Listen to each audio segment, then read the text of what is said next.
If you look at the founding documents of the ITUC in 2006, very little is said about climate change. We give very little primacy, very little priority to the struggle against climate change. 2.5 years ago, the fight against climate change was simply not a top priority for our movement. And yet today, just 2.5 years later, it's right at the top of the agenda. I think that is an extraordinary change.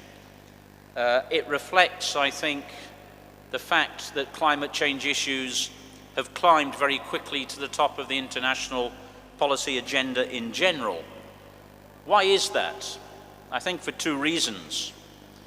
The first reason, it's very obvious, is that the evidence of the reality of climate change is becoming more and more evident in our daily lives and in the scientific evidence.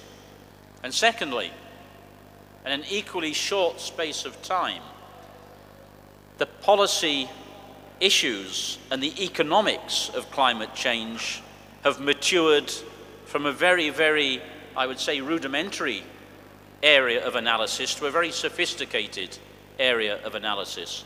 We now have access to very detailed, very sophisticated economic models of what it means to do nothing about climate change and what the costs and benefits and means to combat climate change involve.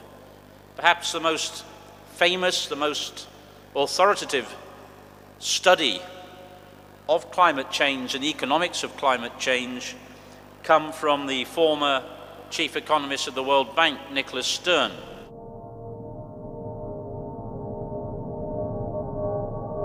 So all of a sudden, trade unions have become active in the fight against climate change.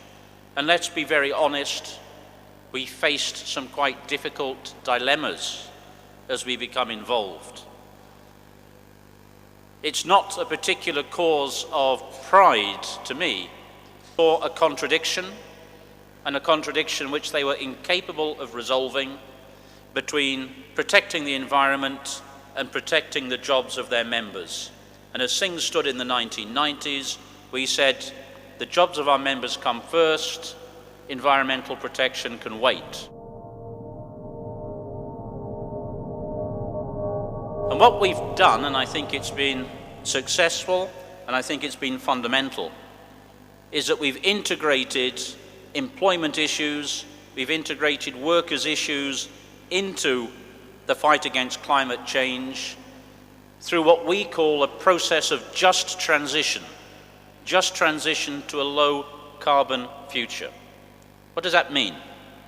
It means, in the first place, that the ITUC transition to a low-carbon future, a net creator of jobs, a net creator, not a destroyer of jobs.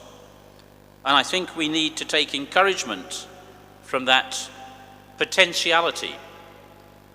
But what I equally think is important is we should not believe that such positive transition will happen automatically. It is not a convenient truth. It's not something that will happen on its own. It's something which trade unions, together with employers and with governments, need to join together to make happen.